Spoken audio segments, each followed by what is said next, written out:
Okay, welcome to lesson 10. This is our first example.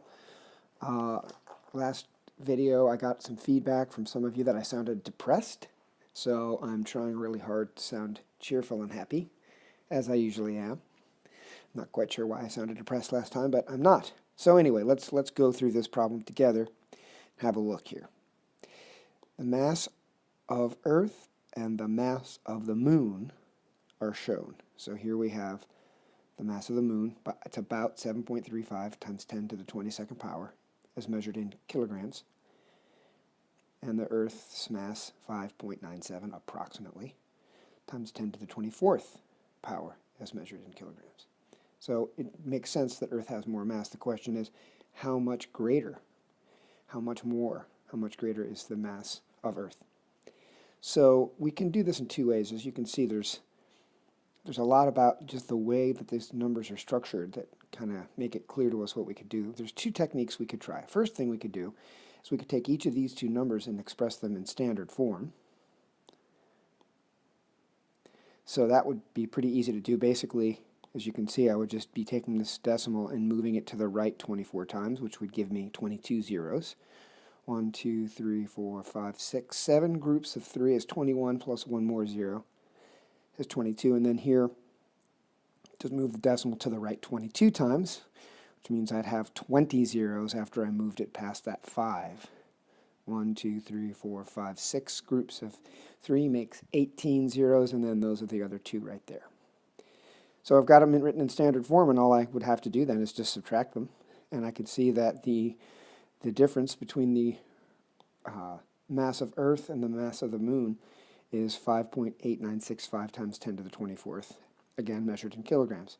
Now the other way we could do this, rather than going through all this effort of putting it into standard form and making these really gigantically large numbers which are hard to work with, we could actually just leave it in scientific notation. Okay? Just making sure, of course, that we have the exact same power of 10 for each number. If they're both written as the same power of 10, then I can subtract them. So here's what I mean. 5.97 times 10 to the 24th, that's the mass of Earth, and then the other one is the Moon. So the problem is they're not the same power of 10. So what I could do to change that is I could say, well, 5.97 times 10 to the 24th is the same thing as 5.97 times 10 to the second times 10 to the 22nd. Now you're probably wondering why did they choose the 22nd power, and that's so that it would match up with this number right here. And then in this next step, all we have to do is just move the decimal 2 times to the right because of that exponent. And now I've got 597 times 10 to the 22, from which I will subtract the other number, the mass of the Moon. So again, the key here is that they're both written with the same exponent. And this is the equivalent of saying, you know, what is 5, let me give you an example here. If I said to you, what's 5x minus 3x, I could say that as what's 5 apples take away 3 apples, and you'd say, well, that's 2. And this is the same situation. Really, what we're saying is 597 of these things, 597 times this thing minus 7 times this thing is the same as, any other two numbers. It's just 5 of something take away 3 of something. So we're just going to subtract then the 597 minus 7.35, and that gives us 589.65. But this is not right here. This number is not written in scientific notation. It's the right number, but it's expressed the wrong way. Remember, in scientific notation, this number here has to have only one digit to the left of the decimal. So we have to move it 2 times, and when I move it 2 times, that changes my exponent from 22 to 24. So we have exactly the same answer as we had over on this other one. Let me undo that. We have the same exact answer, we just got to it a different way. All right, so this is the try it problem that goes after example 1. Both the example and this problem are on page 68 of your book if you'd like to take a look over there and fill it in, or we can just talk about this problem and answer the questions in Edpuzzle. So the planet Venus is on average 2.5 times 10 to the 7th kilometers from Earth. The planet Mars is on average 2.25 times 10 to the 8th kilometers from Earth. When Venus, Earth, and Mars are aligned, what is the average distance from Venus to Mars? Now, what we have to remember is we're saying, here's Venus, and then here's Earth, and then here's Mars.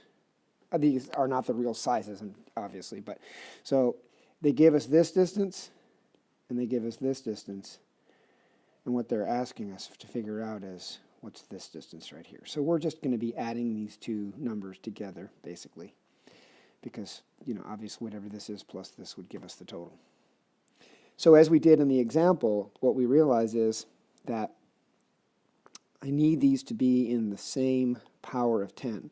This one is written as being to the 7th power, and this one is written to the 8th power. So I can't just add these as written. I have to do a conversion. They have to be the same. So what the book is suggesting that we do here is think about the fact that 2.25 times 10 to the 8th could be thought of as this exactly the same thing as 2.25 times 10 to the 1 times 10 to the 2nd, or 7th, sorry, my bad. Because 1 and 7 make 8, and so this thing is exactly equivalent to this. And so what I next do is go ahead and multiply 2.25 times 10, and that gives me 22.5. And I apologize, my handwriting is not very neat today. I'm doing the best I can, though. So now that I've got this one written as to the power of 7, the other one was already written to the power of 7. So that means that if we think about these two numbers as numbers in scientific notation, I'm just adding, it's like we saw in the example. If I asked you what's 2x plus 20x, you just add the together and say, well, that's just 22 of whatever x is. Same thing here. So we're just going to add 2.5 to 22.5. And what we get there is 25. Now the question is this number in scientific notation? And the answer is no. It's not in scientific notation because this number is 2 digits long. The decimal, in other words, is here.